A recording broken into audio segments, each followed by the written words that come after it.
Global 99.5 FM reminds our listeners that the views and opinions expressed on this show are those of the host and guests and not necessarily the opinions of the owners of Global Communications Network and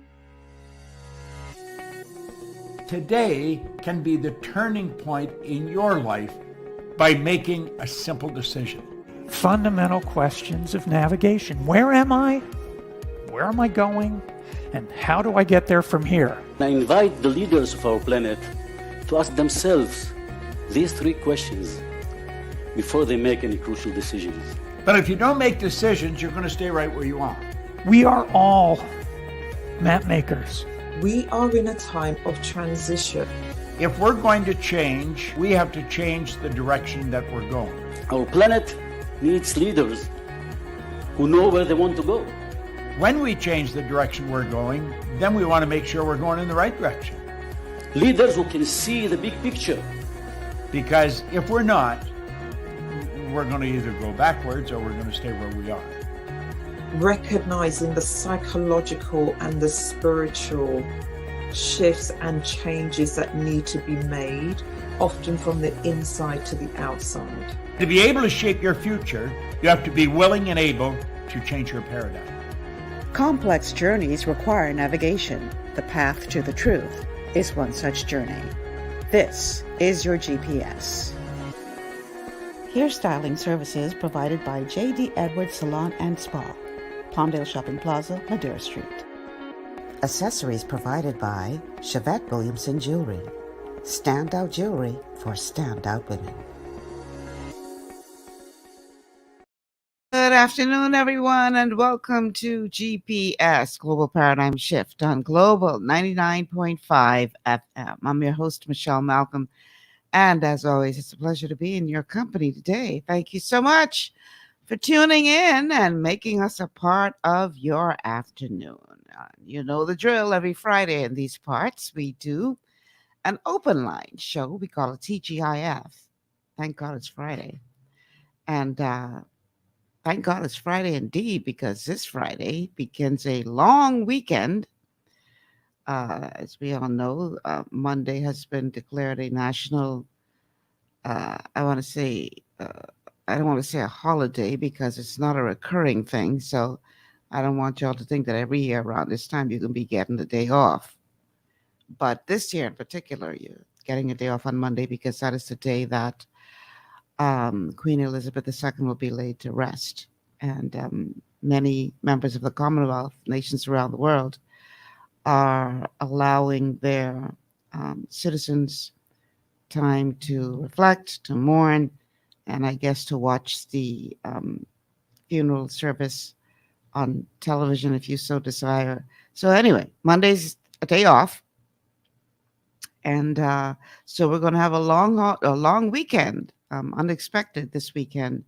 And I don't know about you, but I always enjoy a long weekend because it gives me an opportunity to catch myself a little bit and get some much needed rest.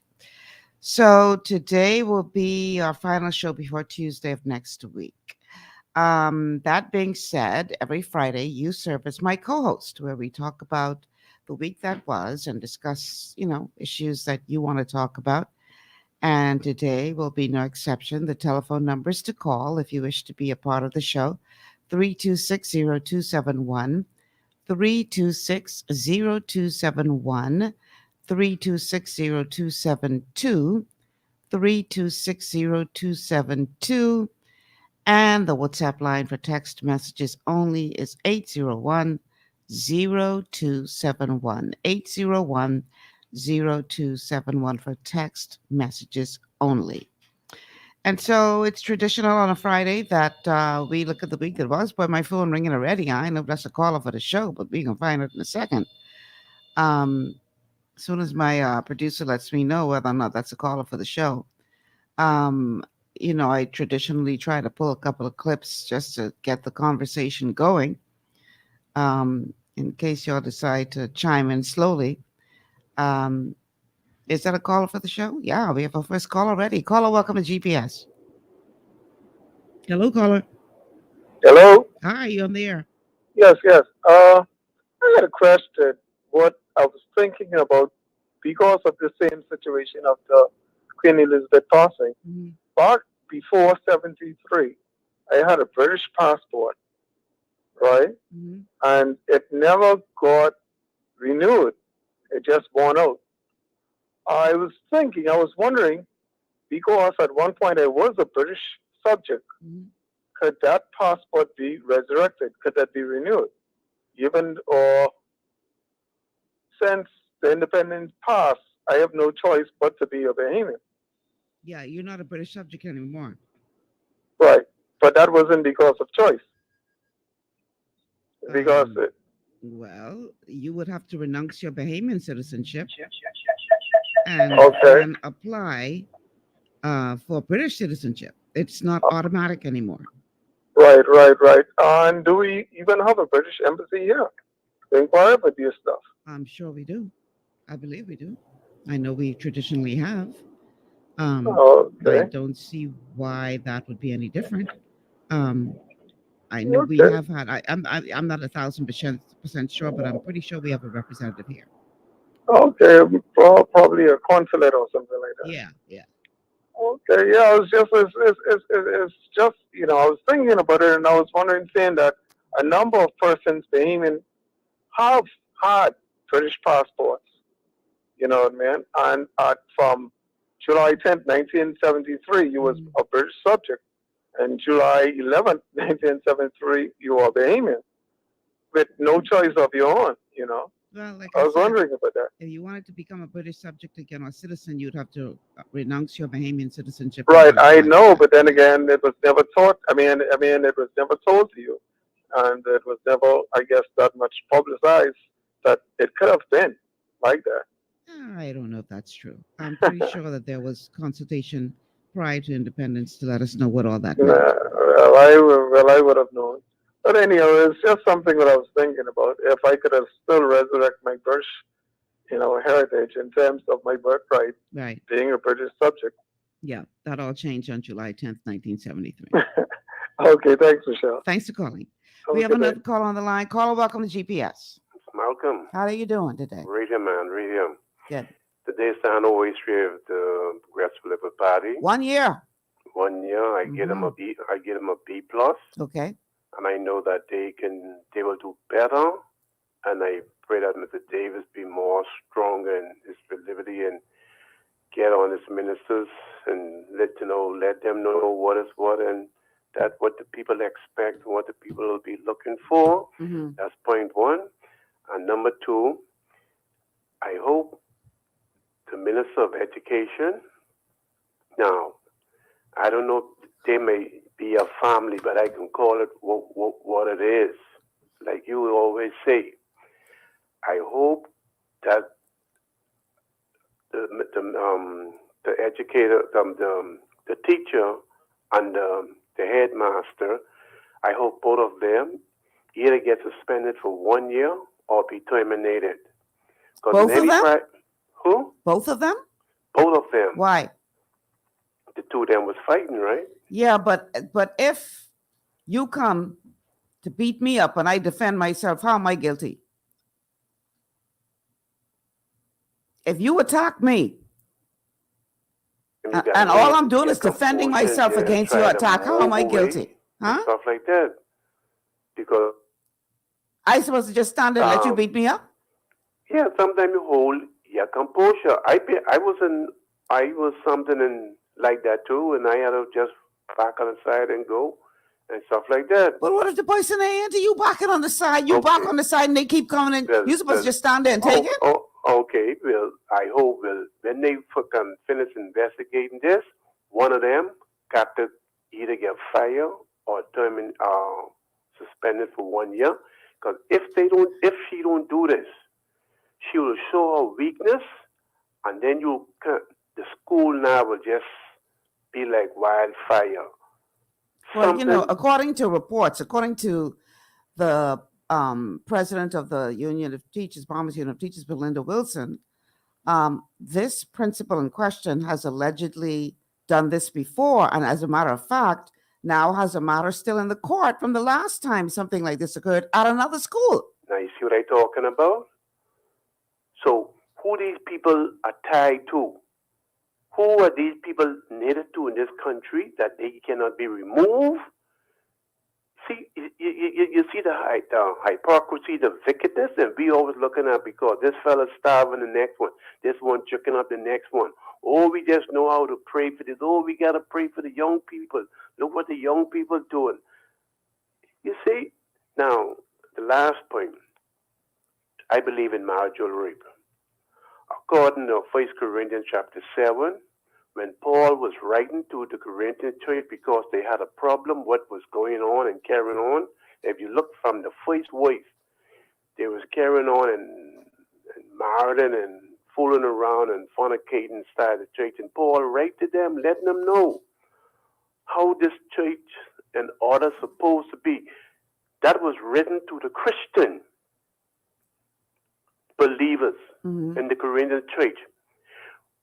In verse 3, when the Christian failed to do that her duty, loving and care for her husband, or the husband loving and care for the wife, then they will end up in problems with number 5. We have to look on the context and rightly divide the word. Don't get emotional because, oh, a wife's supposed to serve as a husband. Oh, our husband can't rape his wife. Anytime a woman or a man fail to do number 3, they will end up in number 2, go back. If they don't be that loving and caring to one another, they will defraud one another. And that's the whole point what Paul was saying. Not because you inside the church believe that, oh, well, you can't, the devil can't tempt you or nothing like that. Because you could be in the church, and if you ain't going to follow what the word of God say, then a woman or a man can start to walk out of what God's word say and start doing some things. Just as he was speaking to the Corinthian church, because they had a problem. So let me ask you something, and I'm glad you brought this up. Are you saying then that people can take the word, but if you don't apply context in which that particular situation that it is being addressed in the word was written in, then you could sort of twist it to your own benefit? Is that I say no more. And we do it all the time. True. We do it when we see crisis in the Bahamas. We run the Chronicle chapter 14 and say, oh, it's my people which are called by my name. See, read the context, right? Who it was foreign to, why it was said, and stuff like that. We take one scripture and we run with that. Out of context, yeah. We run with that. That's like churches who say women ain't supposed to speak in the church. We run with that. But that was speaking to a specific problem in a specific church at a specific time. It was speaking, it was said, then Paul said, then because the conversation was the woman was sitting on one side, the man on the next side, and they would have bent over to one another, and now, what do you mean like that? What he saying? Yeah, there's a lot of back and forth. Paul said, now listen, don't know the story. When you reach home, ask your husband what this is all about. Right. You see, the word of God, you must rightly divide, and you only can rightly divide the word of God through the Spirit of God. The knowledge of man cannot see the wisdom of God. You see? And that's all it is. Read the context. Read from who Paul was writing this letter to. They wrote Paul, and they told Paul what was going on in the Corinth church. This was the problem. And that's why Paul began to tell them, now listen here. If you be benevolent to your husband, in other words, you be loving to one another, then this problem would not come. Only except is for fasting, only except is your monthly. Those two he gave. You see now, y'all, when these two things occur, do not touch one another. So he only could have made the Christian, because when the people in the world, they married, they don't go on fast and stuff like that. Because if you're fasting unto the Lord. In other words, the husband who know better, who is a believer, the wife who know better is a believer. They're not going to touch one another. He say, now, when you're all finished with this, you get back together, because if you alone get back together, you're going to end up in waste number 2. Somebody going to start, if the woman, the husband come and say, honey, I want whatever. I handed that man. Time, yeah, you better go pray. See, he gonna end up in number 2, and he gonna start now. The devil gonna work through him, and then he gonna start stepping out of the marriage, committing fornication, or putting pressure on her. Or, man, listen, young. The same way Eve there was perfect in the garden, who you think tempt her and cause her to go on the stray against the word of God? It's Satan. So we here think because we inside the church, Christian women or Christian man don't do foolishness and don't fight and don't do the next thing.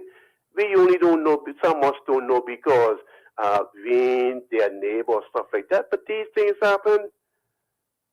And I agree with the government. Pass this law, man. Thank you, Michelle. All right. Thank you for calling. Speaking of which, a symposium was held earlier this week, I think day before yesterday, in which one of the things that was talked about was the proposed amendments to the Sexual Offences Act as it relates to the definition of rape and, for want of a better term, marital rape. Here are some highlights from. Is that a caller for the show? All right, let's take the caller first. Caller, welcome to GPS. God bless. Good afternoon, Michelle. How are you doing today? Good, JT. How are you? I'm pretty good, you know. I listened to your last caller, Mm-hmm. and I intentionally did not call in because he was making a lot of sense Mm-hmm. in respect to how the scripture should be, who it applies to, and how it should be interpreted. Right. I would just like to kindly and respectfully request of him, though, to also recognize the fact that the freedom of expression or one's will to choose was given by the same God who put those scriptures there. And my point is, people sometimes, when they don't agree with you, sir, just, respect their points of view and, let them have their way. Mm-hmm. Let them have their say and respect it. Disagree with them, but don't endeavor to make them feel as if they shouldn't express what they say. And I'm I'm saying that because I've heard him before in the past, having responded to some things that I would have said. Mm. Now, that being said, Michelle, today being the 16th of September 2022, a year ago, obviously we all know, the PLB came in then. Two things I'd like to actually talk about today in respect to the PLB. One, I'm still not hearing from Vaughn Miller. Have you heard from him any time within the past year on any matters having to do with the environment? A little, but not very much.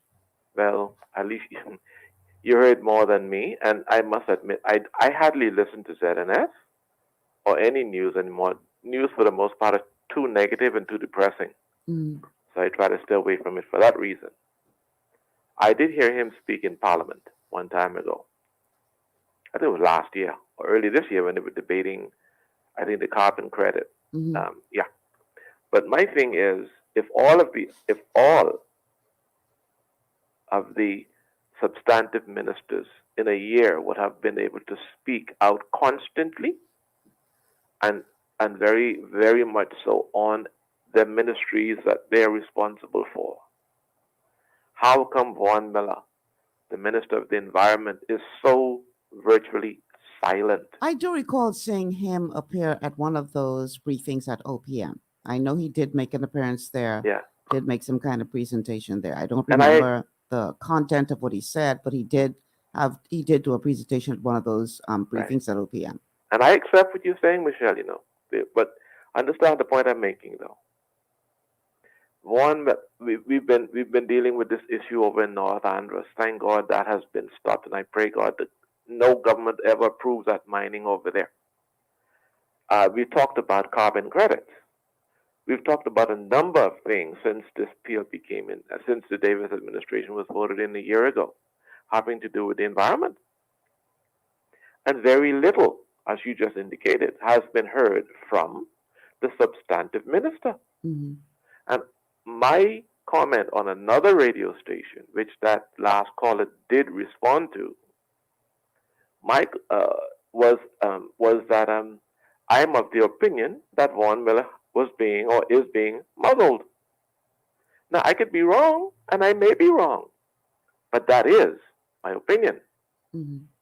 Because compared with all of the other substantive ministers, one has actually heard from Vaughn Miller. Mm-hmm.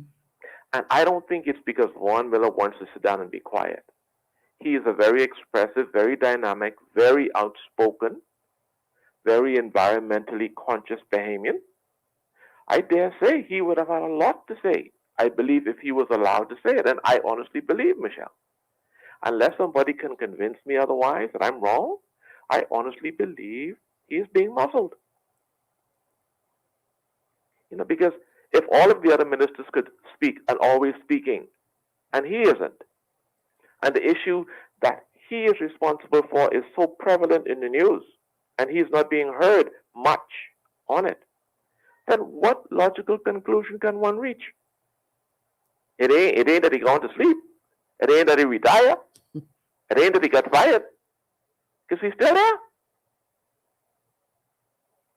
And anyway, I won't speak to that any Yeah, further. because I can't say anything else than what I've already said. I don't know what's going on in the inner circle. So and that is what is perplexing me, Michelle. In a whole year with all of these environmental issues, you can barely hear from the substantive minister. Something has got to be off there, in my humble opinion, and that's why I conclude that he is being muzzled. Now, the other thing I wanted to talk about is citizenship, Michelle. Mm-hmm. If one is born in the Commonwealth of the Bahamas, legitimately born now, and what I mean by that is if their parents came here legally, or they were here when the Bahamas became independent on July 10, July 10, 1973, Mm-hmm. he or she is or ought to be as a full-fledged citizen, regardless of their gender. And one ought to therefore be given all rights, or have the rights to all elements of citizenship, regardless of one's gender. A Bahamian female ought never to have been denied the privilege of passing her citizenship on to her children just because she is married to a foreigner. That should never have been in our law. If you're a citizen, male or female, all privileges should be standard and all privileges should be common. And we made the mistake in this country by focusing too much on that which divides us, gender, male and female, as opposed to focusing a lot on that which would unite us, citizenship, period. You can't, Michelle, citizenship ain't got no gender, does it? It ain't got no color, does it? No. It ain't got no origin except in the Commonwealth of the Bahamas, eh? So if that is the common unifying ground, why haven't we been just simply talking about the rights of citizenship, the privileges of citizenship when you're born in the country? And I dare say that is one of the biggest mistakes we Bahamians made since we became an independent people. We focused too much, too little on the unifying and too much on that which divides. And today being the PLPs, let me interrupt myself. I hope these ministers will start recognizing the fact that they didn't win the election, The Bahamian people gave them the victory. And see, I'm very particular when it comes to words, especially in moments like these. When I keep hearing political parties say, "Oh, we won, we won, we won." No, Mr. Party pundit or party chairman, didn't win. The Bahamian people gave you the victory. You understand the point I'm making, Michelle? Mm-hmm. And I think if we start focusing on the principle of things rather than the convenience of things, we've become a lot better off as a people. So I just wanted to, put in those few words. And again, I'll end where I started. I really enjoyed what the gentleman said earlier. But I wanted just to let him know that, just respectfully, sir, respect people's right to express. Disagree with them. If you disagree, sometimes you may, but allow them the right to express.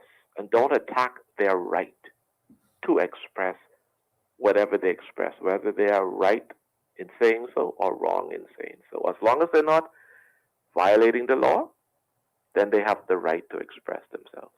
Take care and thank you, Michelle. All right. Thanks, Bless. JT, for calling. All right. The telephone numbers to call 3260271, 3260271, 3260272, 3260272. WhatsApp line for text messages only 8010271, 8010271. We were going to take, but I hear the phone ringing. So let me see if this is a caller for the show. Just waiting for my producer to advise one way or the other. And after the call, if it is a caller for the show, then we will take a break. Is it? Yeah. Caller, welcome to GPS. Hi, Michelle. How are you? Good. How are you? I'm great. Okay, JT. The party and its candidates ran in an election. Parties run under banner. Mm-hmm. The party that wins the most votes won. The people, through the people, through the votes of the people. But it's still, you understand what I'm saying? Mm-hmm. Otherwise, it would be a wash. So it is what it is on that instance. Mr. Warren Miller, Minister Miller, I know the Prescott Smith, the famous Prescott Smith and Andrews, this last issue, I think Minister Miller played a very, very important role in that, active role in that. Mm-hmm. But and I'm so happy that they didn't give that permit or whatever for them to do mining over in Andros. So I hopefully, as time goes by of this term, hopefully as soon as possible, Mr. Miller will get more in front of the cameras and do a better form of communicating with the Bahamian public, because a lot of persons probably want to see him and hear from him, instead of a lot of persons like to work behind the scenes. Right. Because one of the things that I do like about this new administration is that they are in the forefront. They are communicating more. Yeah, Their PR is sure. they're doing a good job on that. So he needs to probably look into how he can, because I don't believe that he's being muzzled. I totally disagree with that, because when you see a government where the majority of ministers are actively communicating and with such great PR, on certain, especially touchy topics, issues, hot topics, they are not running from the camera. So I think, I don't agree with that. And I want to commend the social service and the attorney general in that symposium function they had. Symposium that they had yesterday. I watched the majority of it. It was very informative, and I think we need more settings like that. And I hope they have just continue with the dialogue, because there was you're going to play the tapes. So I'm going to sit down and listen to it some more, and then I like where they had the question and answer session. as well. It was very educational, and I hope that it does open the hearts and the minds of a lot of persons who are, looking at it in a negative light and feeling that it's get him or attack the man or attack the male or attack, these persons. And for them to have I want them to listen and to try and understand and to create a bigger awareness of what this whole bill and what this whole situation is, because it is really, really a serious issue in this country. But I'll hang up and I'll listen, Michelle, to when you play the tapes, okay? Enjoy your weekend. You too. Thanks for calling. That one-day symposium on sexual offenses legislation was held yesterday, and it was carried live on social media, on Facebook. So you could watch it and see what was being said by all of the stakeholders involved. We're going to play some stuff on that after the break. Let me know real quick if that's a caller for the show, please. But I agree with the caller that one thing you can say about this Davis administration that I think they're doing a good job at is communicating what is going on and being more, accountable in terms of reporting to the public. I think a big part of the problem in the past for several administrations is that even the ones that call themselves government of the sunshine, there wasn't enough sun shining. And so you didn't, they told you what they wanted you to know, but the rest of it was pretty much done in, under the cloak of secrecy. But this seems to be a more open administration by way of the regular press briefings and making ministers available for interviews and that kind of thing. I do commend them for that. We have a call on the line. Caller, welcome to GPS. Caller, are you there? Hello. Hi, you on the air? Hey, Miss Malcolm, how you doing? Good day to your listeners. Papa here. Hey, Papa, what you saying? Great, you holding on. Thank God for life as usual. Amen. I wasn't able to get in last week, but I was listening. I wanted to touch some things last week, Friday. I know I called in yesterday. Forget what my days is sometime. I think it was yesterday. Yeah, you was someone in there. Oh, Neil, yeah, Wayne Neely. I like Wayne Neely. I like that when he talking about hurricane. We can talk about that all year round. I think it was him or you were saying something about how we need to keep talking about it so we can always be alert on it. Just like with the gambling thing, I hear some commercials to be coming on telling people don't be fooled gambling all your money away and stuff. Like, you got to keep reminding the people, Right. Yeah, I don't know if they call them PSA or what, but I think it's still early and I won't wait till almost the show almost over because I sometimes miss and I don't want to keep calling in. But one of the things I wanted to ask you last week, did you hear anything about that man who's the president of the taxi union? What he had to say, like how he was saying what he was saying about the Minister of Transport and the taxi business and how much plates come out and if the government's serious on helping them. I mean, he almost sound political, but then again, when people not making noise, when they speaking out for their people and their leaders, don't care how much you like them, you don't worry about the message, you worry about the message and you deal with that. So I had to wonder if you was going to play something, but you didn't play nothing last week with it. I don't know if you had something put up. Then this week, I don't know if you have these two goodies put up, and then maybe I could call back. But Mr. Davis, Prime Minister Davis, had something to say to, I don't know if you would call it a stalwart consul, a known PLP, a businessman, a philanthropist, a good man in the country, Henry. I believe that's the same place Henry has store or something like that.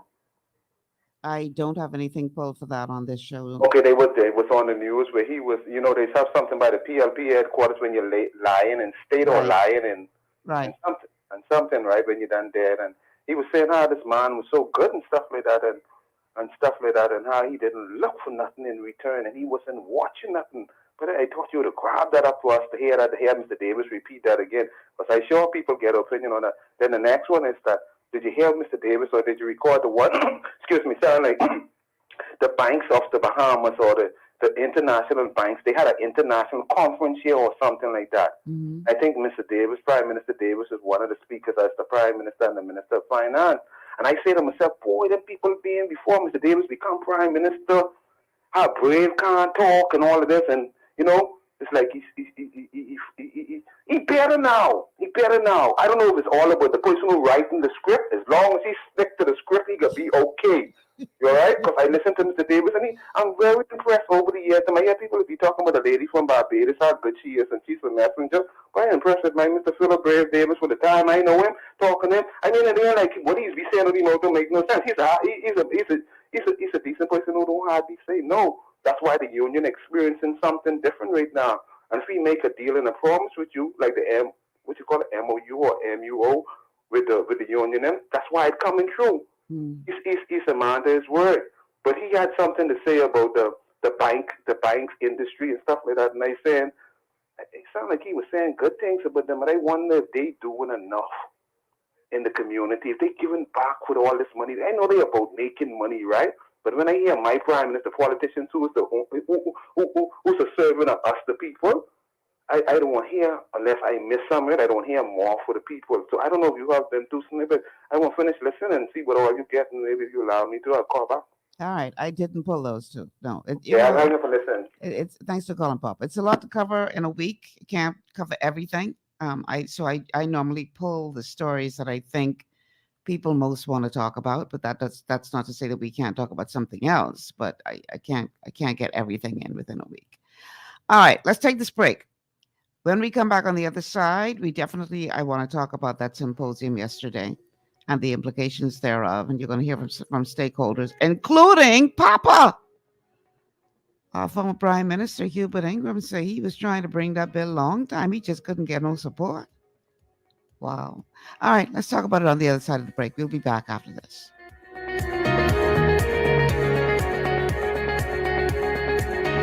Understanding your microbiome, also known as your gut ecosystem, can change everything you thought you knew about nutrition, digestion, immunity, and metabolism. Keeping your gut ecosystem healthy and balanced is essential. Ultimate Microbiome by Longevity was specifically formulated to optimize this ecosystem. It provides the advanced support your gut needs through prebiotic, probiotic, and postbiotic supplementation. Our unique blend of probiotics includes Lactobacillus and Plantarum, healthy bacteria that can help prevent harmful bacteria from taking over your gut. Increasing your gut's population of beneficial bacteria creates a more balanced gut microbiome, which has been shown to aid in weight loss, skin health, sleep, mood, and may even help with seasonal allergies.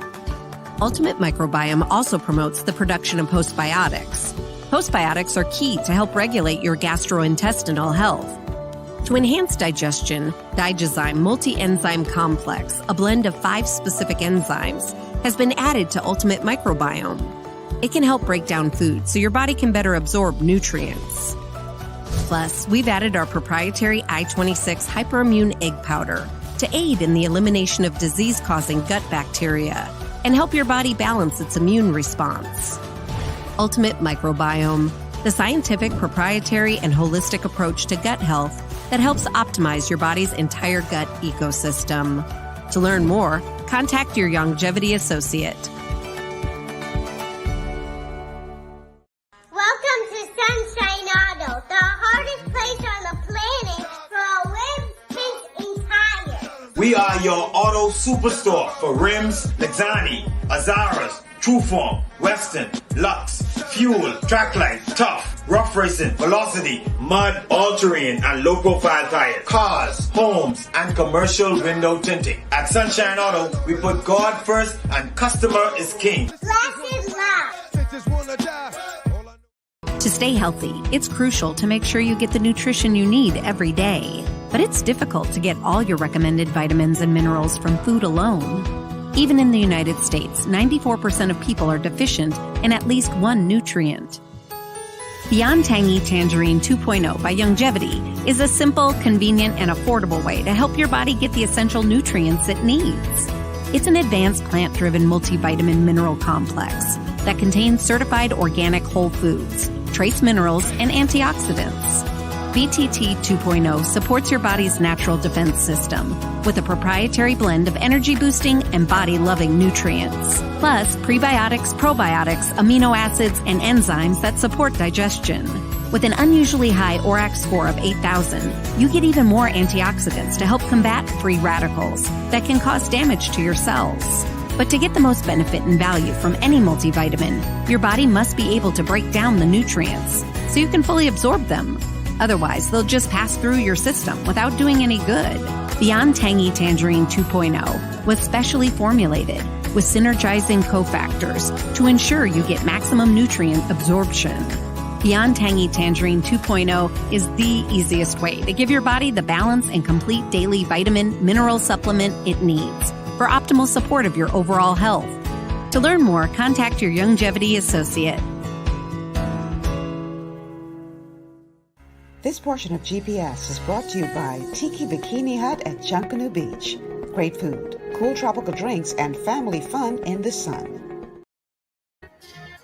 And we are back. Welcome back to GPS, Global Paradigm Shift on Global 99.5 FM. Michelle Malcolm here in your company on this TGIF open line show. The numbers to call, 3260271, 3260271, 3260272, 3260272. And the WhatsApp line for text messages only is 8010271, 8010271. So a one-day symposium on sexual offenses legislation was held yesterday by the Department of Gender and Family Affairs within the Ministry of Social Services and Urban Development. And it is being termed by the organizers success. It brought together stakeholders. And one of the items that was discussed that was not surprisingly quite passionately debated was that of the definition of rape, particularly as it relates to marital rape. So here are some highlights of that particular symposium, focusing on the presentation by the Attorney General Ryan Pinder, who brought the existing act and defined or explained what amendments are being proposed. Here we go. Rape is the act of any person not under 14 years of age having sexual intercourse with another person without the consent of that person, where he knows that person does not consent or is reckless as to whether that person consents. That's the proposed definition. We'll go back, this is important, so we'll go back to the original definition. And it doesn't vary a lot from this. We do remove clearly the exemption for spouse. And this covers the first primary goal of this bill, which I discussed in the beginning, is to remove the exemption for spouse. The 2018 proposed amendment, what it did, those in the room, it created a separate cause of action, as I think you explained, for non-consensual sex in a marriage, effectively, but did not define it as rape and the penalty at a lower level. One, we believe is the right way to go. That's my personal belief.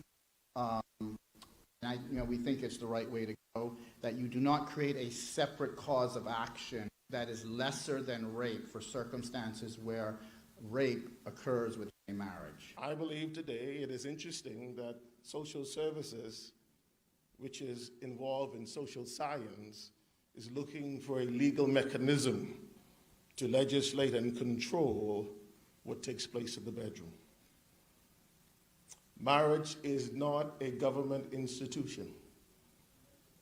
It is a God institution. Sex is the weapon. It is a vehicle used to overpower, embarrass, and humiliate. All non-consensual sex is rape, whether it takes place in the marriage or whether it takes place through other relationships. It is possible for someone who is in an intimate relationship, inclusive of marriage, to be guilty of rape. It is now just a question of how that is reflected in the law. One of the examples I've used before, that if your sister, your daughter, is married to a man that is exceptionally promiscuous and is doing so unprotected, and she believes her life to be at risk, she reserves the right to protect her life by refusing to engage in an intimate act that can result in her being damaged. The success of developing the strategies that are necessary for a society depends on all of us. If you denigrate one pillar of your society, that remain will not be as strong as the one that is missing.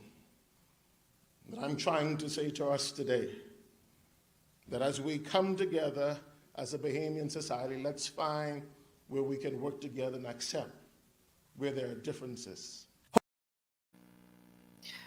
Okay, so the other voices that you would have heard, for those of you listening by way of radio, apart from Ryan Pinder, you had Delton Fernando from the Bahamas Christian Council, you had Cleopatra Christie from the Bahamas Crisis Center, and you had the leader of the opposition, Michael Pintard, all giving their view on the matter. Now, after the event, the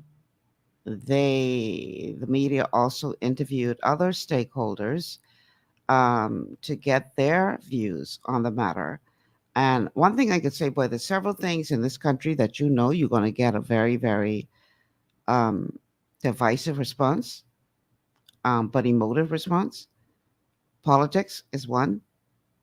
And when it comes to this whole question of marital rape, that's definitely a topic that has been dividing our populace in terms of what are their views on this. So here are some stakeholders that were interviewed after the symposium had completed, and this is what they had to say. I think it's very good. I think that's what a democracy requires.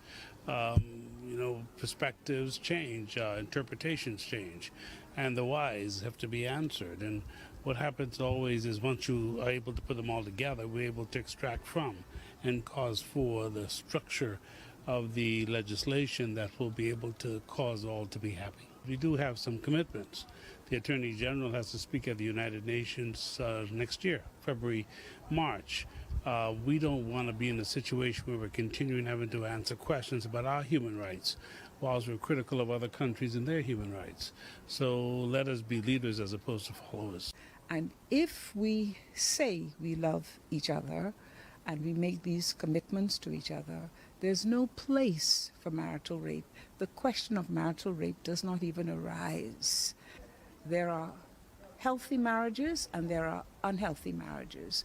And it is in those circumstances, in the unhealthy marriages, that the question of marital rape arises. If you roll over in the night and touch your wife, that should not be criminalized. And the same thing, what happens if she touched you? I mean, if you want her to, then it's not a crime. Right. But who's to say it's not a crime? We lock up in the bedroom together. What if she says no? She ain't got the right to say no. You swear for better or worse. You swear for better or worse. It's the oath you take before God. You know how to think of better, worse, richer for poor, or poor, in sickness and in health. You can't rape your wife. Let me go to the caller before I call back. Caller, welcome to GPS. Hi, Michelle. How you doing? I'm good. How are you? All right. I'm trying to figure out, okay, if they say they're putting this marital rape on the books, we have rape on the books already?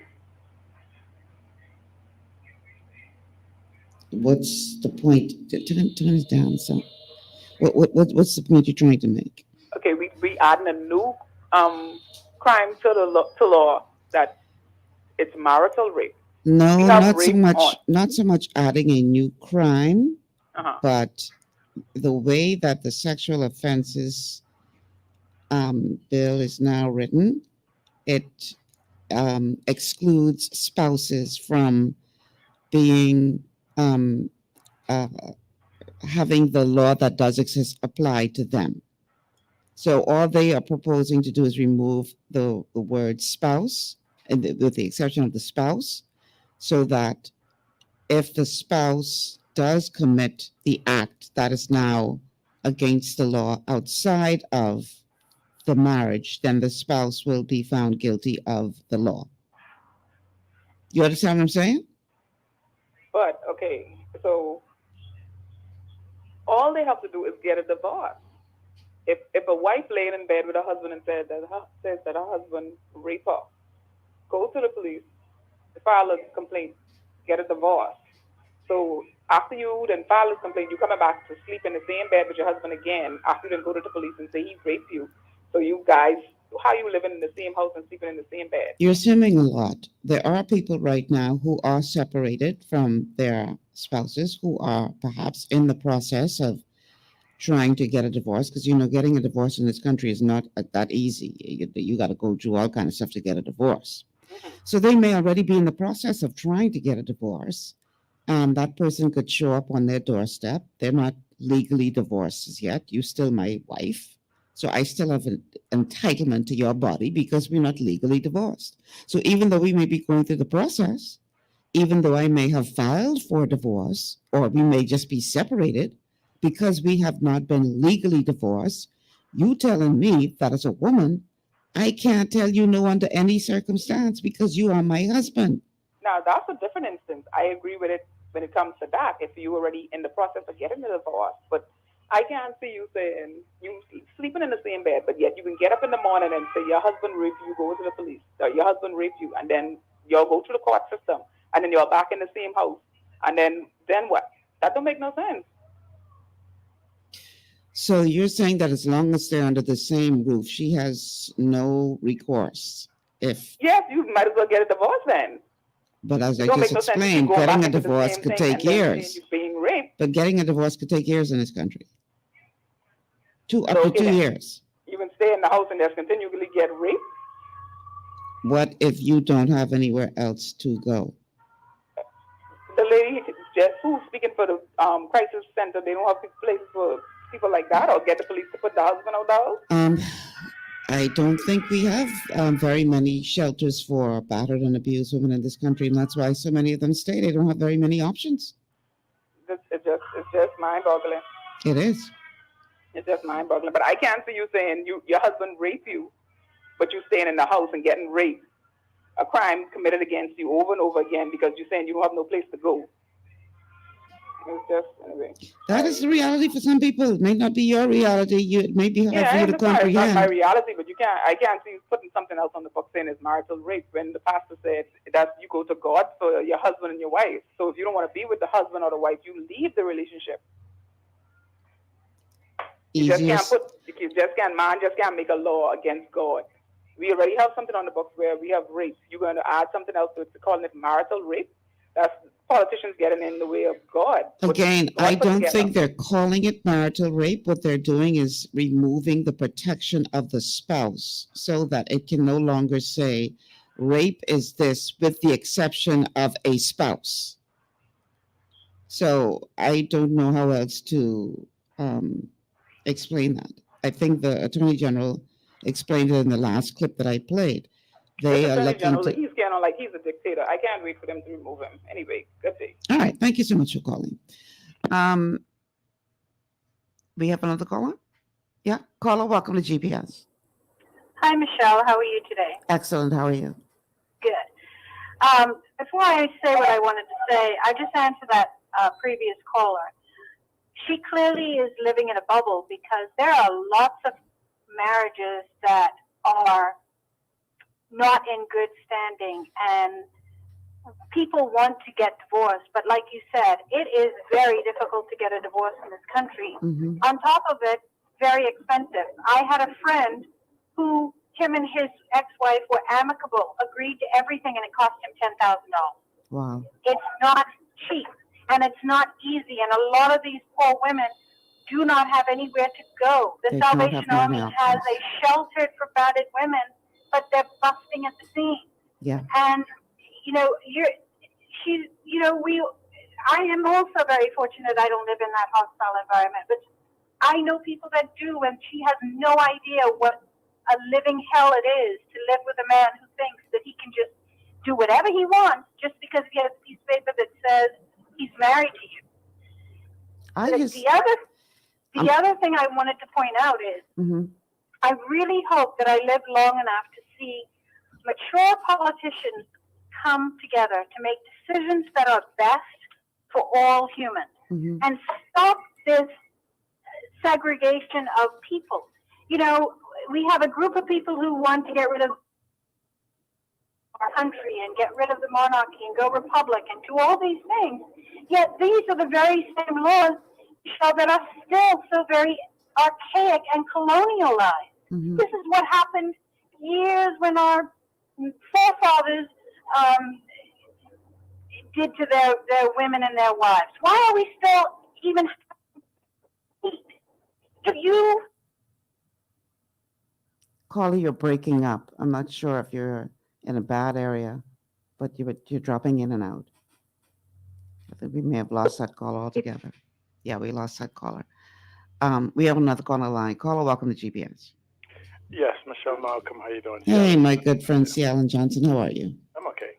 Good. I always admire the cultural aspect of fallacy that we have adopted as part of the Bahamian culture, where we convolute and conflate things. People love to discuss things with all the respect they have a little knowledge of, like saying that there's no, we can arguably say that the divorce take too long. If you actually look at the divorce laws in the Bahamas, do you know what year the divorce laws we're using was created? No. In the 1800s. Wow.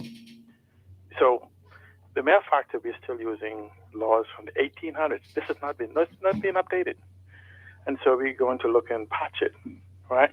And so we could very easily create a law to create for legal separation, no fault divorce, and everything else. I see this new legislation as a solution looking for a problem. Now, let's go to the Sexual Offences Act, number 15, the indictable offenses. I want to listen for these people who say they don't exist. I want to listen very carefully. This is from the law, statute laws of the Bahamas, chapter 99-11, 15. Any person, these are indictable offenses. Any person who has sexual intercourse with his spouse without the consent of his spouse, that's already on the books, an indictable offense. Where, and then this is the condition, where there is an existence in relation to them, a decree nasi of divorce, a decree of judicial separation, a separation agreement, or an order of the court for the person not to molest or cohabitate with his spouse or any other order made under Part 2. Or where a person has noticed that a petition for judicial separation, divorce, or nullity of the marriage has been presented in a court, is guilty of the offense of sexual assault by a spouse and liable for imprisonment for a term of 15 years. That's already on the books. So what is the new law we're creating? What section are you reading from? Section 15, Chapter 99, Sexual Offences Act. Yeah, I'm trying to find it now. I have it on my phone, but I'm trying to find it. But anyhow, keep going. So my thing then becomes, why then are we seeking to create another law? When we simply have to create the environment for individuals to basically just have access to whatever vacancy is the fact that is there. So the mere fact that that we are now saying we want to remove this marriage, for me, when you already have a law, when you have an antiquated divorce thing, my question is, why are you treating the symptoms as opposed to the problem? Okay, and so do you know that Michelle, if you and I, by all virtue of that law, not legally enjoined, this is only based on what our law says, these are the exceptions, we are not legally enjoined. Even if we live together and you assault me, that's what our law address, I can be charged with rape. And so where is the problem that we're trying to solve? And then we now then move to this argument, and this is what the argument we say. We say we're passing a spousal rape, but we're making it a rape of wife. Is this not, in context, a spousal rape bill They're not saying that, are they? And Everybody's talking about if a man rapes his wife, a man rapes his wife, a yeah, man rapes his wife. but that's not what the law, the amended. But that's what I'm saying. This is why It could go both contextually, ways. the discussion we're having is wrong. Mm-hmm. That's why we can't get to the problem. We can't see the fire through the smoke. Mm-hmm. And so this is what everybody's running around saying, a man, a wife. I mean, you hear politicians who's actually going to debate and enact this law seemingly don't even know there's laws to address this that exist. You have pastors talking about the same thing, arguing about it. I'm saying to them is please lay out where, in regards to the Rape Act and to these other Sexual Offences Act, they all work in conjunction with each other. None work separate and apart from each other. These are all cohabiting laws. Mm-hmm. And so when they talk about the husband and wife, they're talking about harmonious circumstances for which two individuals are in the house. Right. And so so if that, according to Section 15 of this law, right, just sent you a copy, according to Section 15 of this law, it shows where it creates, where the marriage has begun to be degraded. And so how then, they're simply saying that you're going to take the word of one versus the other. How do we prove rape? Because it says force. What are you going to do now? If you listen, I didn't listen in the full thing, I'm going to listen again. But it almost is saying that without consent of the other. So is it now required that a husband and wife, now I lean over towards you, you're my wife, and says, hon, do you mind signing this piece of paper, speaking into this camera so that I can have proof that I'm having you give consent for what it is that we're about to do? So spontaneity, anything else of that is gone. If you are in a relationship, male or female, where the relationship is irretrievably broken, or for some reason you do not want to avail yourself to each other, make it where we can go to the courthouse, get an immediate legal separation, just facilitate, and the court say just for filing, I think if you go back to that section of 15, I'm trying to go back to it, it says that where something has been filed, where it says that where the person has noticed that a petition for judicial separation, that means the person only need to go and give notice to file a petition for judicial separation, divorce, a nullity of marriage has been presented to the court. It didn't say adjudicated. Mm-hmm. I'm trying to wonder what is the motive between the marriage, the loss. I mean, I have my own spiritual reasons between it. I also, this not maybe take a little time to explain, but going back to when he created male and female, he created them, and they were one in Adam, and him separated, and they are joined together, and the agenda from the spiritual standpoint is that in two souls uniting together, becoming back to the Godhead, the best way to keep the male and female together is to pair up two female or two males, that they'll never have the power that they intended to do as a cohabiting in harmony. When they become in harmony, they then become the back to the Godhead for which they was created. And all of this is from a biblical perspective, but again, that's a discussion for another day. But for the individuals who want to engage about this marital bill, remove the emotions, remove the feelings. I'm not talking about the feelings you have of saying you're being molested or something. I'm talking about your opinion, your uninformed opinion as to the law, as to what brings this about, where's the evidence to support. I know people all the time say, oh, women just don't want to report it, they don't want to do whatever. And there's always some excuse.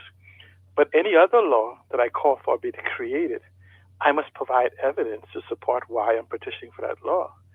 Why in this particular circumstances I am not allowed to. But I don't know if that is the case, Ellen, that you won't have to still prove this in a court of law. No, not prove the rape. I'm saying that provide the evidence to support the reason why this law is needed. Oh, I see what you're saying. Because you have the individuals, like almost like saying, you're trying to tell me you don't believe this? So my argument is that we should have a law making Santa Claus real. And you're going to tell me you don't believe in Santa Claus, all the things you see on TV and everything else, and how many times you've been celebrating it? Is he who asserts must provide proof. And so but you're the saying problem that is, they need to provide proof that this is indeed a problem that needs to be fixed. yes, and the proof is where these are the current laws that exist. Even the Attorney General came in and gave a wonderful speech for an hour or whatever, and he never once addressed the way the law is structured on the books right now, going back to the marriage law of 1872, whatever it is that we used. And this is how the law is that creates marriage. And this is what happens. This is our Sexual Offences Act. And this is where it says here in marriage. But see, that law, again, talks where you say, except where it says that, where you say we're going to try to remove the word of wife, it talks about harmonious the word of relationship. spouse, yeah. Because it talks about harmonious relationship. And then it comes back over here in the Sexual Offences Act that basically says that these are the things that happen. This very specifically addresses marriage. This doesn't address anything else but marriage. And so, are you saying now that the other law excludes this, makes this law null and void? Then let the Attorney General explain that to us. All right, I have a texter, not texter, but somebody on Facebook says, if I'm understanding C. Allen, isn't what he's saying the same as the good professor on Mondays? Politicians are not as informed or educated as about the Constitution and our laws as they should be? Absolutely, because this is the arrogance of ignorance of the 5-year celebrities. None of them, until they brought that bill, knew it. And I put to you that none of them has the competence to just explain what I just did for you. And this is where we continuously send these 5-year celebrities to Parliament, where on the day of the election they become geniuses. I have people right now who are talking of they're geniuses in technology. Throw away my 45 years. Throw away for the fact that the first time I used a computer, there were punch cards. There were no monitors. There was none of those stuff. Okay? Throw away the fact that we were using computers with 1 megabyte of memory. You're now using terabytes in your computers. That's trillion. Okay? In my whole year, I've seen all technology develop. I see some experts right now. I mean, super experts. In the last administration, I had people who were developing hubs who couldn't install memories in their computers. And then now that they're out of office, calls to ask how to fix their computers. But for the 5 years, they were technology geniuses. And we give that authority to them because the minute they get a title of minister, we say, you know what? Challenge, sit down and shut up. You don't mean nothing. Because you see who they now have in charge of this, the PE teacher. He's the technology genius now. Sit small. And then somehow during the break, we'll come back to you. But you won't take your computer for him to be fixed. You still bring it to me. You know, and so the problem we have is us. We are lacking national development. Is because we obfuscate or give up our right to be involved in our governance. If any of us own a business, we would not just say, here's the keys, I'll be back in 5 years to check, and if you don't like it, I'll give it to somebody else who's unqualified and check with them in 5 years. We wouldn't do it. But we're giving them our lives. This is what we are. We're giving them our future. They are prostituting the lives of our children in the loans and things they're borrowing for the lack of development. The minister just said that we've had 1% economic growth for the last 40 years. That's what the minister said. But our country has grown 5% per year. We went from 200,000 people in those 40 years to 400,000 people or more. And so that's a 400%, or at least, what's that, double 100% growth. But we've had 1% per year, and that's 5% growth. So when you look at growth and 1%, that's 4% lacking, whatever it is. And so where is the growth that is necessary? We're growing by 5%. We need the economy to grow by 6%. And so we're not having conversations in context again. It's like every day they throw us a bone and says, yeah, you all have this discussion over here, this distraction over here. We need to do this because CEDAW says we must say it this way. But the question is, if I say to you, here is 5 dimes and 2 quarters, and they said, no, CEDAW says it has to be a $1 bill. Or are they really saying that it has to have a value of $1? It doesn't matter if I use 10 dimes, 4 quarters, 20 nickels or 100 pennies. It's still the $1 that we're trying to achieve. And I'm saying to you, we already have on the book what is necessary. The problem we may have is that we need divorce laws that comes into the 21st century that allows us to quickly facilitate it. And just have we have gun courts or whatever, then we need to have those family courts. And for me, I just saying at the end, Michelle, maybe we should charge $10,000 for the marriage license and $1 for the divorce license. People give it some more thought before they get married. Oh boy. Thank you so much. Thanks so much for calling, C. Allen. Wow. Okay. So here is something that our former Prime Minister Hubert Ingram had to say. He claims that he tried to bring this legislation during his tenure as Prime Minister, but he couldn't get the support from either his side or the opposing side. And so he had to scrap the idea.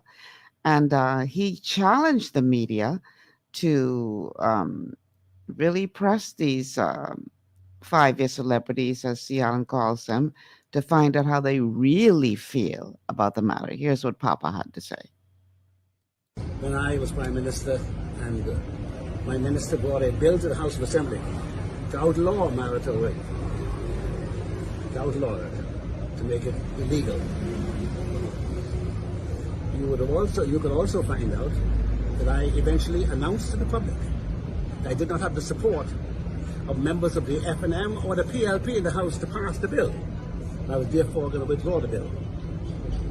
So my effort did not succeed. I was also the one who ratified the Convention of the United Nations to make that an international commitment to the Bahamas for marital rape to be illegal in the Bahamas. But, you know, you can only do what you have the support for. So I assumed that Mr. Davis will make a judgment as to whether or not he has the support of his members to pass it. You know, many persons who you see parade around here as ordinary, decent human beings do not believe that marital rape ought to be a criminal offense. And in private, they have their views. So as members of the press, you can grill them, twist them, put them on the record for their personal private positions. See how many duck you, how many give you an honest answer. All right. So Papa was the one who signed the convention at the UN to do with this marital rape situation. And you would have heard Minister Wilshcombe say, we can't keep going back to these international meetings talking about other countries and their human rights problems when we continue to have this human rights problem on our books. So there is some degree of external, I don't want to say influence, but there is some degree of an international body us signing on to an agreement that governs this issue there. So that, you know, that cannot be ignored in this conversation. We have a call on the line. Caller, welcome to GPS. JT and Michelle, just for a quick minute. Mm-hmm. Did I hear correctly on your last, not the one with the former Prime Minister, but the one before, that a gentleman said that a woman does not have a right to say no? Yes. And that was a pastor, by the way. That nearly gave me a headache. Wait, my headphone dropped out. I didn't hear what you said just now. That nearly gave me a headache. Michelle, when did your right as a woman, your moral right to self-respect and self-dignity go out the window? Well, you know what's interesting? A lot of men are saying that this could cause either the destruction of marriage or cause people not to want to get married, meaning men. But I'll tell you the truth, as a woman, a single woman, this ain't encouraging me to go walk down the aisle. Because if a man is going to tell you before he gets married, well, sweetie, when I marry you, I could do whatever I want you, and you ain't got the right to tell me no, then why would you want to get married, Michelle? And then what bothered me with what that particular pastor said if I roll over in the night and touch my wife, you trying to make that illegal? Like, And come on, yeah, man. he took it so far out of context. I wasn't even funny. You know, it's like, really, dude? Nobody's talking about touching one another. The issue is forcibly having sex with somebody. That's the issue, sir. And Michelle, that one almost honestly, it nearly gave me a headache. I was like, what? I couldn't believe. I mean, I don't understand this one, Michelle. God has his standards, and God's standards should always be the guideline. But some people's interpretation of God's way is giving God a bad name. Michelle, that one blew me away. And I'll conclude on this note. Pat, thank you so much, my dear, for respectfully disagreeing with me earlier. That's what I was talking about earlier, and that's what I appreciate. When we can respectfully disagree with one another, Michelle. Right. Thank you, dear. Thanks for calling, JT. Yeah, this is. I'm glad C. Allen called and gave the perspective that he did. And who knows? Maybe the solution is to look at our divorce laws. I don't know. I just know that as a female, I ain't too encouraged to talk about my husband, knowing that I don't have a right, no matter what this man does, or that a man doesn't have the right, no matter what a woman does. So, as Michael Pintard pointed out in the soundbite that we played with him, so you could be in a marriage where you're both living in the same house, you're both sleeping in the same bed, but the problem is your spouse ain't only sleeping in your bed. Your spouse all over the place, sleeping in plenty different bed. And they bring home something, and you're supposed to just, you can't say no, and knowing that they bring home something with them, and you notice.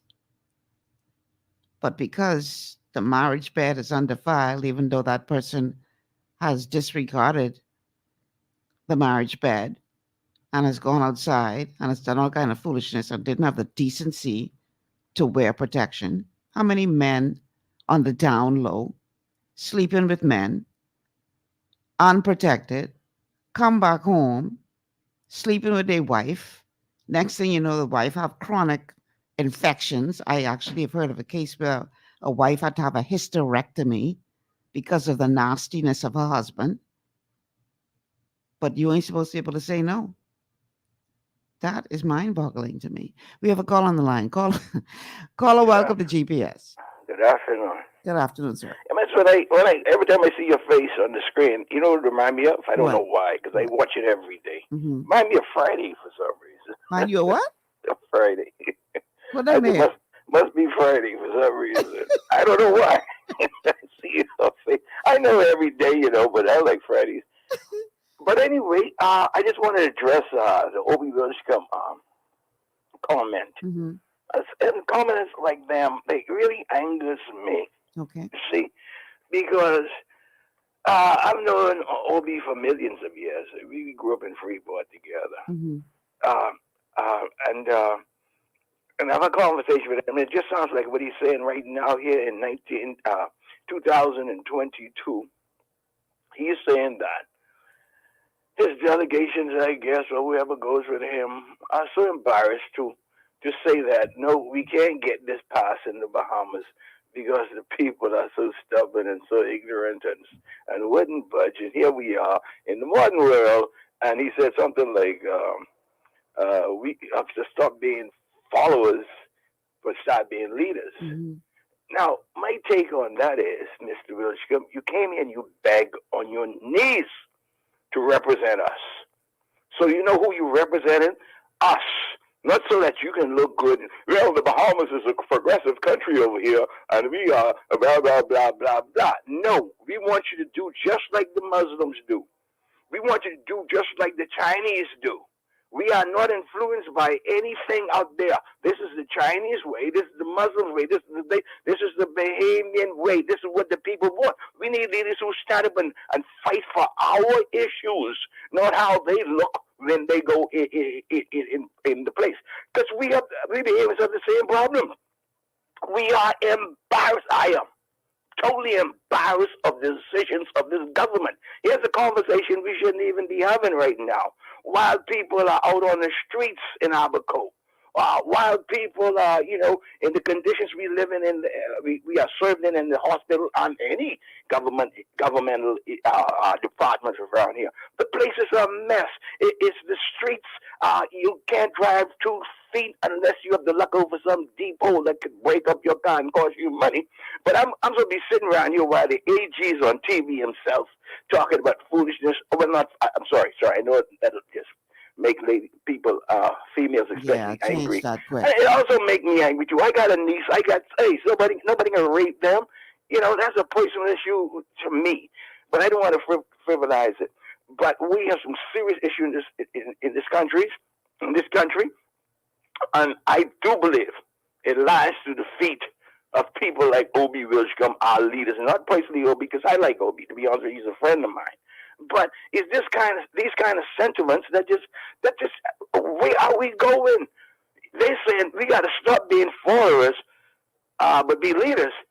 But yet they want us to follow them.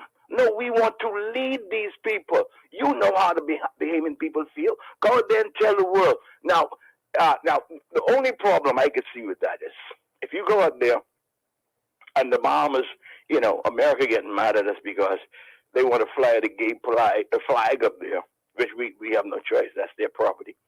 God bless them, to be honest with you. I believe in democracy. I believe in all things good, freedom and everything. But they can't fly that in certain parts of the world. But America go put sanction on us to make us think and to be like them. And I love America. Don't get me wrong. I love America, boy. But here we are trying to be Bahamians, trying to find our own identity. And that's so hard. Like Lincoln Bain always saying, how are we going to do this when we're in a race with half the population as much as us? See how Alan Johnson just mentioned it the other day. We had 2,500,000 people, or is that 250,000 for umpteen years. Then all of a sudden now we got 4. And we're not growing, like he said just now. These are the issues we want to talk to the world about, Mr. Wilshcombe. Not somebody what he does inside his room, which is very important. I understand, but that's my sentiment. I can't think of nothing else. All right. Thank you for calling. Thank you, Miss Friday. I will have a great weekend. You too. No doubt we have a lot of major issues in this country we have to address. No doubt. But I think it speaks volumes of a society, the way you treat your children, the way you treat women, even the way you treat animals. It speaks volumes to who you are as a people. And I don't know that we should dismiss this as a topic that is not worthy of discussion or should not receive as much attention, because there are women and some men to a lesser degree, but mostly women, who are suffering through this. And I find it interesting that whenever we have this debate, we have some men who call in and say, we got to protect those brothers out there who may be with a vindictive woman. We got to protect the man. We got to protect the man. Who is protecting the woman? Because I thought that was y'all job. Some of y'all, what y'all call yourself? Alpha man. I thought that was your job, to be the defender and protector of the wife and the family and all this kind of stuff. So you busy worrying about a fella out there who probably is abusing a woman. You worrying about him, but you don't have no concern for your sisters. Make it make sense. Now, I ain't saying you gotta agree. I ain't saying you gotta, jump on the bandwagon or whatever. But I just think we have to be very careful of the narrative that we push when it comes to this issue. Who's protecting the women? Who's protecting our children? We have a caller on the line. Caller, welcome to GPS. Caller. Good afternoon, Michelle Malcolm. How you doing today? Excellent. How are you? Yes, all right. You ain't hang up on me today like last week. We hang up on him. No, you didn't hang up. That's right. My phone ran out of minutes. You're so happy. You were overjoyed. That was Hey, fake. Michelle. That was fake because you was talking the most foolishness. But anyhow, go ahead. I talking what? Man, Michelle, why you dropping like that? But you know what amazed me most after I call in, right? Uh-huh. I mean, you got some people that's calling, right? Just because they just want to go on the talk, so that's the talk, and they're trying to get friendly with those and things, no matter what they go against someone to say, but they defend in foolishness. Mm-hmm. You know, I mean, like JT always do that to me from that time. Mm-hmm. You know, and then I'm surprised that the other one who called in, the security officer, I forget his name. You know, but Michelle, when you mentioned earlier, about the man bringing home a disease on the woman. Mm-hmm. You never thought about it being the other way around? It could happen the other way around. Yeah, that can happen, yeah. Yeah. See, like, I mean, like, either way you look at it, marriage, I mean, like, I can't see people who ain't been married could even be in a conversation talking about marriage, you know. Because they know nothing about married people or marriage. They probably see from the outside, but then you have to be married to know what that is. Mm-hmm. You agree with that, Michelle? To a certain degree, yeah. That's like you trying to tell me what it's like to be a woman. I know you. I said to a certain degree, yes, I agree with you, but that's like you trying to tell me how I'm supposed to feel as a woman. Yeah, but I mean, like, you could talk about it, but not JT. JT never been married. I ain't never been married either. Yeah, but I think you got a better understanding of the whole thing because you're a woman, and I mean, like, I respect you highly as a woman, you know. Thank you. You got plenty principle and thing, and I mean, I didn't like what they do. They tried to drop the other day, like, well, I trying to stop you from expressing yourself and thing. I don't mind. They only say that to try to be your friend, you know. Especially that JT. Listen, he called back 2 times and think start these sorry talks and thing. But he apologized to all men, that all the hurt they do to all the women. He's sorry, and he can take all that short. He did the rest. He's there. Because you got to understand this thing in love, there's a battlefield. You know that, right, Michelle? That's a song, but that shouldn't be reality. But that's what it is a battlefield. Is that really love, though? It's love all in between. But just as much love as hate. Because the same one who you be in this relationship with, and the minute some lie or some cheating or something come in, well, they could be Christian, whatever they turn into a demon. Hello? I listening. That's the truth, right? I'm listening. Huh? I'm listening to what you're saying. Yeah, man. And sometimes you got to look at this thing for what it is. Plenty of the time, he's just well, like I say, like plenty of people just try to be friends of people and things like that. I ain't looking for no friend.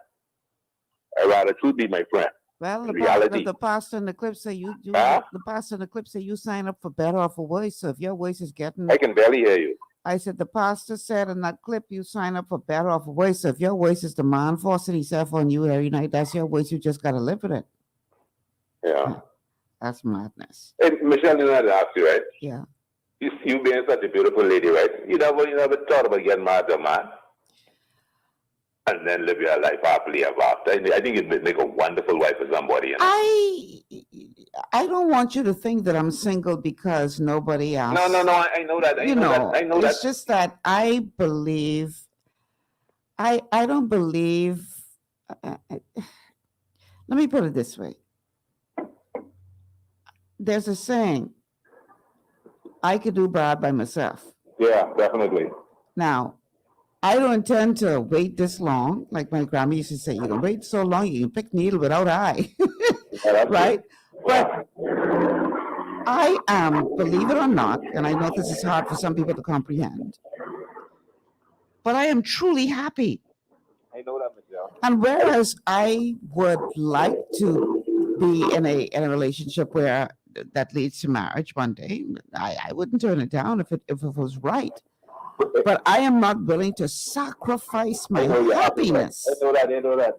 just to be in a bad relationship. And I'm not saying that all marriages are bad. Some of them are very good.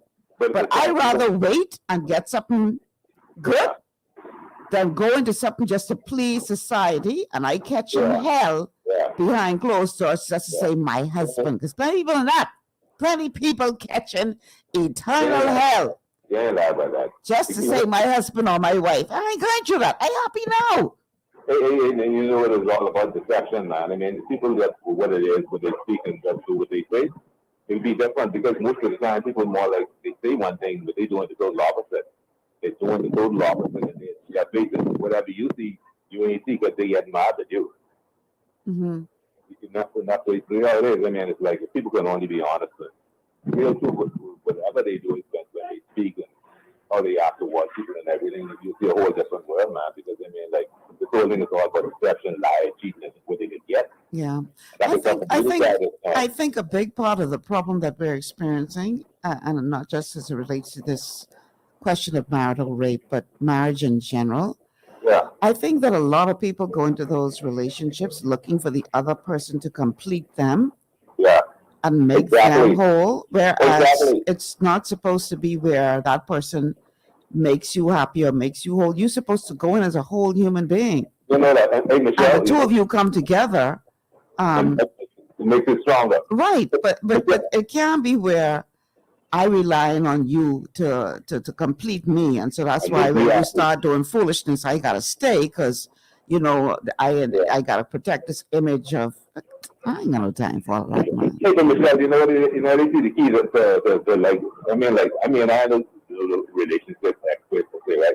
Mm-hmm. But I mean, like, to say, to understand firstly who you are. To understand that when you are alone, you're not lonely. Because in the mind, you can do almost anything. I don't watch TV no myself. I don't watch no TV. Mm-hmm. You know, because, you know, if we only delve into what is in our minds, it's more than watching the TV because sometimes when I turn my channel on, I talk about a problem going to sleep at night because I can't turn up things to do bed, man. And like you can turn it off because I mean, it's like we must immerse ourselves into who we are and reconcile with what I'm talking about, what get us angry, whatever. And you could basically set a course in your life and live like that. But I always say the people who don't take time to know themselves and things like that to go out in this world and things. That's the problem. You know, you got to know who you are because if you know who you are, anybody could influence you with anything. You have to be a complete person within yourself. Exactly, man, and that's what we fall short. I mean, you see beauty, you see money, you see all these different things, but you know, these people, they are happy. Because, you know, it's a simple way in life to keep us happy that doesn't cost anything. All right, but they're the things we look at being neglect. They wouldn't take time to understand how they work on that. Hey, Michelle, I watch your ads and all these creatures like and things like that. People that tell me like they ain't got no mind and everything. These creatures and think they on their game, man. All of them, every one of them, all of them, whatever they put there for their purpose, they don't never drop that guard. They on their job and they're doing what they're supposed to do. Unlike human beings, we've been distracted. We have been given all these technologies without us even immersing ourselves in our own mind to really know who we are and know what our destiny really is. And we don't know our destiny. When we close our eyes and we can remember what we dream, it is greater and better than what we could see with our eyes open. Mm-hmm. You know, I don't care what you see in this life with these eyes open. When you close your eye at night and if some people can't remember what they dream, right? If you see something shiny with your eyes now, when you dream, it's shinier. If you see like to say someone in a relationship and you're in a relationship, that's much greater than for what you will figure what is in the tangible. Because we don't like to say immerse ourselves into ourselves and let ourselves manifest who we are because we try to emulate other people here and there and all these other things and even whatever I like and then you try to say, well, I get in this squad because this one like it. You know what, deep in our own self, there are things that we could I'm talking about pursue. And we could be the greatest person in the world only if we let be who we are. But if we don't do that. Well, caller, I'm going to have to let you go. I gave you a lot of time, but It's nice talking to you. And I ain't going to try to be your friend, Michelle, because they know it's your friend. I ain't going to be like a fellow calling in on here to try to make you feel good and think just to be friends. Watch them, they like snaking. I hear that. All right. Thanks for calling. It reminds me of a joke that I heard a black comedian, female comedian, tell some years ago. I thought it was pretty funny. And I can tell you this quick joke and then I go into the break because we way past break time. She gets up and she says, all the single ladies in the house say, hey. So all the single women said, hey. So she said, listen to y'all trying to sound all happy. She said, some of y'all know y'all dying to have a man in your life. She said, years ago, you write this long list about what you want this husband to be. He got to be wealthy. He got to have a house on the hills. He got to be 6 feet tall. He got to be this. He got to be that. So then a couple of years go by and they change that list. Okay. So maybe he just got to be rich. And maybe just a house behind the gate. And maybe he don't have to be as tall as 6'1". Maybe 5'10" will do. A couple of years later, just let him have a job, Lord. Just let him have a job, right? Because you've been waiting so long. Then she says, all the married ladies in the house say, hey. So all the married women said, hey. She said, listen to y'all trying to sound all happy. She'd say, some of y'all know y'all catch an eternal hell in y'all marriage and all acting like everything is fine. Meanwhile, on your breath, you're saying, how long, Lord, I got to put up with this man? Bottom line is, ain't nobody happy. They say the grass is green on the other side. That's because they watering it. Go water your grass. Anybody's grass could be green. Moral of the story. Let's take this break. We'll be back on the other side to talk about more stories from the week. This is GPS. Your body's immune system is under constant pressure from things like stress, lack of exercise, and toxins in the environment. It's crucial to be proactive and support your immune system with the nutrients it needs to function effectively. But it's often hard to get these nutrients from food alone. Introducing fast-acting Zinc Plus Immune Support by Longevity. Unlike zinc-only supplements, Zinc Plus Immune Support builds on the proven power of zinc and adds complementary nutrients to give your immune system extra support. Vitamin D helps balance the effects of zinc, while our proprietary blend of natural fruit and root extracts provides the extra help your immune system needs to work against daily stressors. And we've included Longevity's exclusive plant-derived minerals to give your body the minerals it needs, but can't get from food alone. And because Zinc Plus Immune Support is delivered in a great-tasting, sugar-free, berry-flavored lozenge, it encourages quicker absorption of all these nutrients into your body. Zinc Plus Immune Support. Zinc plus the extra support your body needs to promote a healthy immune system. To learn more, contact your Longevity associate. Welcome to Sunshine Auto, the hardest place on the planet for rims, paints, and tires. We are your auto superstore for rims, Lexani, Azaras, Trueform, Western, Lux, Fuel, Tracklight, Tough, Rough Racing, Velocity, Mud, All-Terrain, and low-profile tires. Cars, homes, and commercial window tinting. At Sunshine Auto, we put God first and customer is king. Blessed love. It's gotten harder and harder to get your daily requirement of vital nutrients from food alone. Without additional vitamin and nutrient support, your health and well-being can suffer drastically. That's why Z-Radical was specifically formulated. It combines a blend of antioxidant-rich vitamins, minerals, and botanicals with the protective powers of fucoidan to help fill the gaps from lack of nutrients in your foods. The core of Z-Radical is fucoidan, a naturally occurring polysaccharide that helps stimulate immune reaction, protecting you against inflammation and oxidative stress. We harvest this powerful mineral-rich nutrient from brown seaweed, harvested only from the world's most pristine ocean waters to ensure the purest quality. It's then extracted using cold process technology to ensure maximum levels of bioavailability. Then we add essential vitamins that help to protect your cardiovascular and nervous systems and are crucial for optimal immune and neurological function. Z Radical also includes a proprietary blend of delicious antioxidant-rich fruits and berries. This great-tasting combination helps your body combat free radical imbalances that can contribute to a variety of degenerative conditions like arthritis and heart disease. Z Radical. Experience the power of fucoidan with antioxidant-rich berries, 8 essential vitamins, and more to provide you with potent health benefits. To learn more, contact your Longevity associate.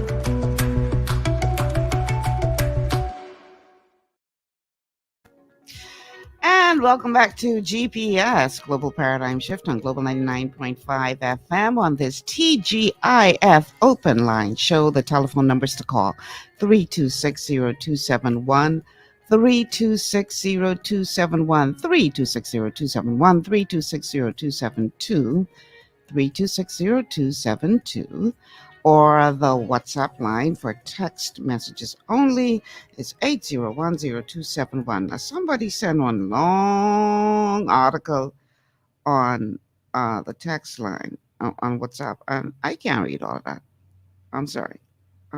You got to pre-see that for me because it's a long thing, and we only got a 2-hour show. So as opposed to sending me this long article, send me your thoughts on the long article. That would be better, okay? 8010271. Okay, lots more to talk about this week. Let's see what we got going on. So there was a protest in front of the House of Assembly where people gathered to protest against a bill that apparently hasn't been tabled, but people are protesting against it anyway. That's the immigration and asylum bill that's been getting a lot of attention. And here are some highlights from that protest that took place this week. Really, the parliamentarians only gathered together really to send their condolences to the family of the late monarch, Queen Elizabeth II, but there was some rumor going around that they were going to present this bill. So anyway, here are some highlights from that protest.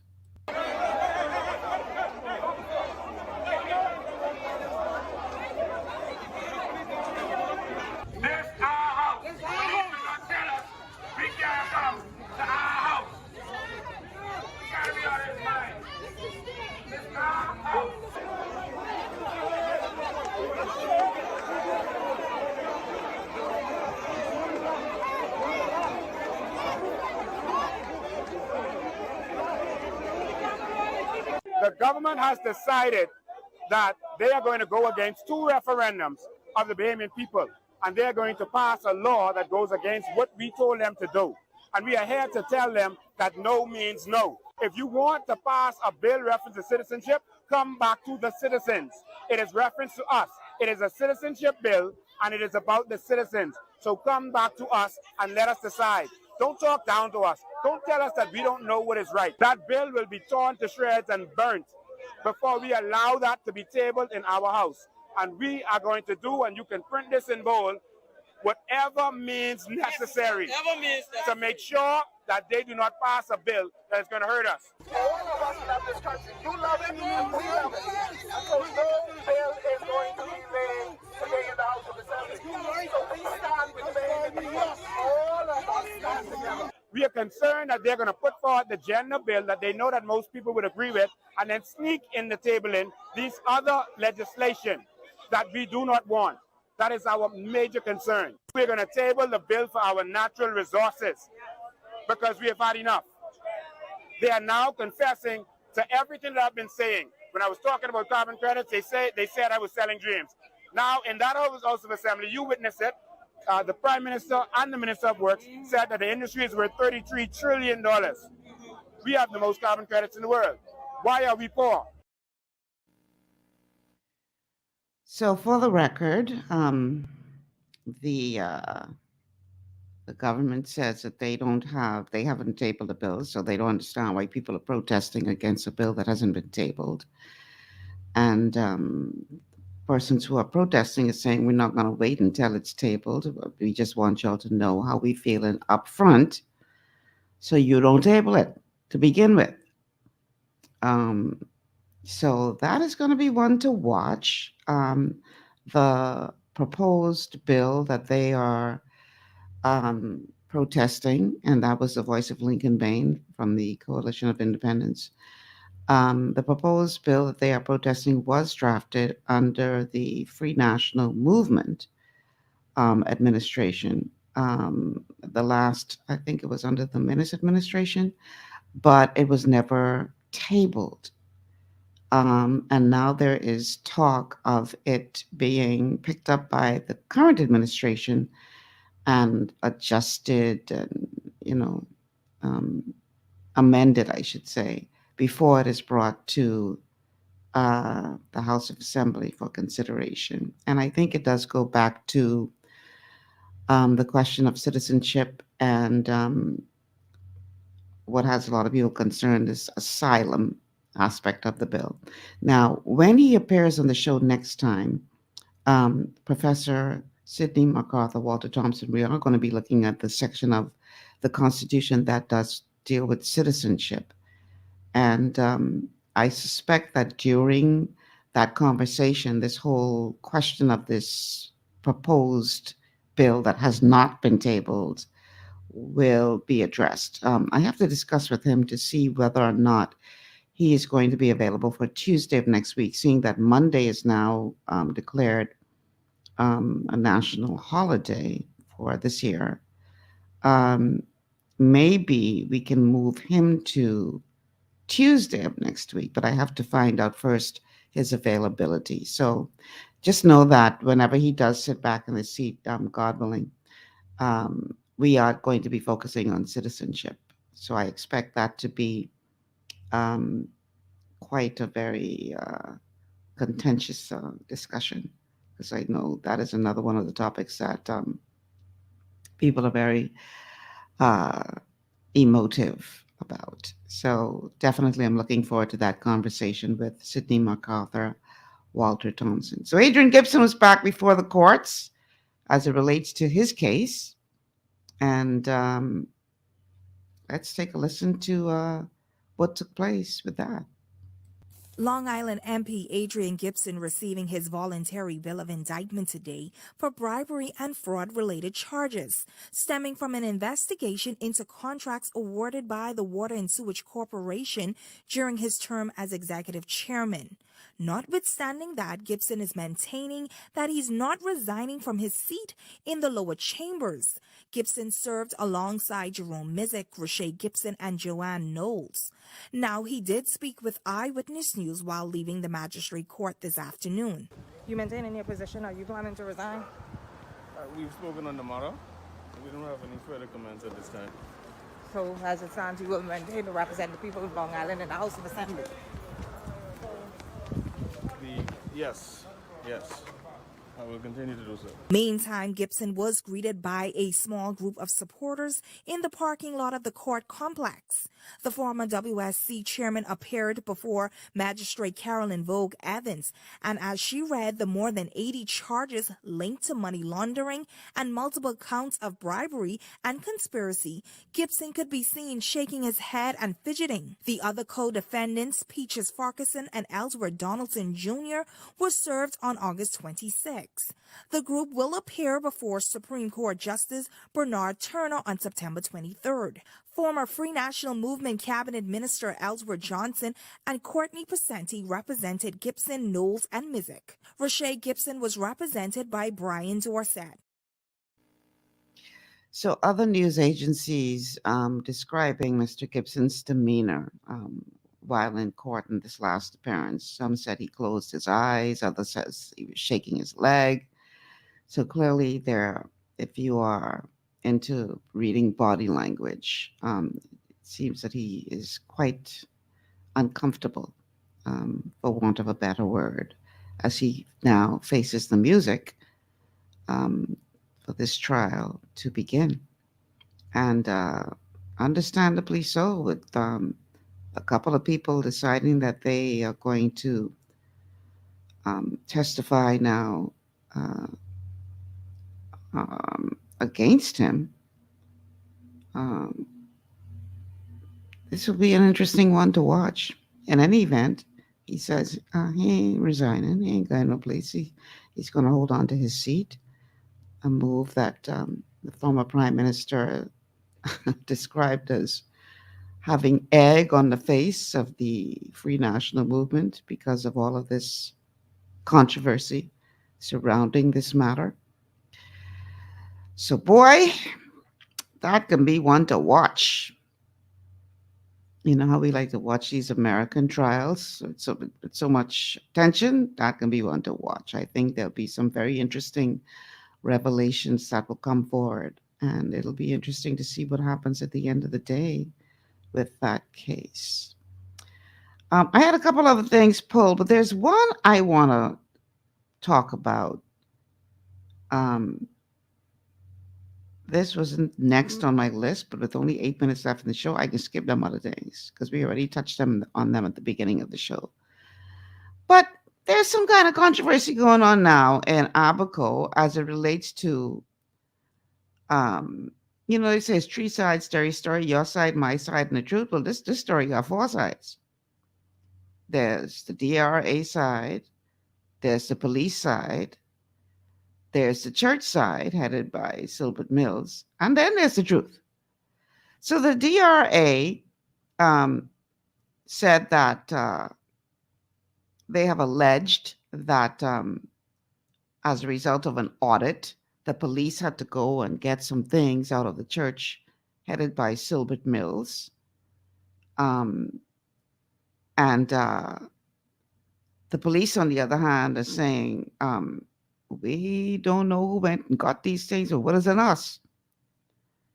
And Silbert Mills is saying, but the DRA asked me to store these things in my church, and I should really be charging y'all for storage fee. So you got these 3 sides, and we're trying to figure out what's going on here. Let me just go ahead and play the clip. I just want to say that the police in Abaco did not go to any church in Abaco to collect or seize any item from any church. And at this point, the police are not involved in no investigation as it relates to anything being stolen on the island of Abaco. An inventory took place, I think it would have been about a month and a half ago.